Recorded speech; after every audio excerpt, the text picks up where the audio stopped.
ত্রিপুরা ভবন দিল্লি, ত্রিপুরা ভবন আসাম, ত্রিপুরা ভবন কলকাতা, ওখানে আমার অনেক ভাই বন্ধু মায়ের আটকে গেছে, অথবা দিল্লিতে গিয়েছে, ওখান থেকে আসতে পারেনি। তো আমরা এটাও সিদ্ধান্ত করেছি রাজ্য সরকার এই ভবনগুলোর মধ্যে যারা ত্রিপুরার লোক আটকে গেছেন তাদেরকে খাওয়া দাওয়া এবং থাকার কোনো পয়সা দিতে হবে না, সম্পূর্ণ পয়সা রাজ্য সরকার উঠাবে। রাজ্যের বাইরে যারা রয়েছে বিভিন্ন জায়গায় আটকে গেছে, লকডাউনের কারণে আসতে পারছে না, তাদের সঙ্গে যোগাযোগ করার পর তাদের অ্যাকাউন্টে স্বাভাবিক খাওয়া দাওয়ার জন্য যতটা পয়সা দরকার ততটা পয়সা তার অ্যাকাউন্টে ট্রান্সফার করে দেবে ত্রিপুরা সরকার।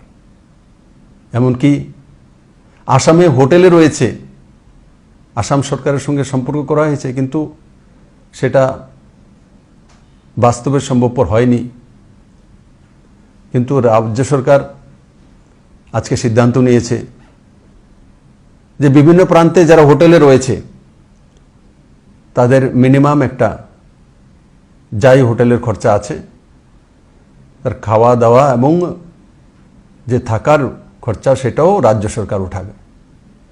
আসামে সেইভাবে ইনিশিয়েটিভ রাজ্য সরকার আজকে নিয়ে নিয়েছে।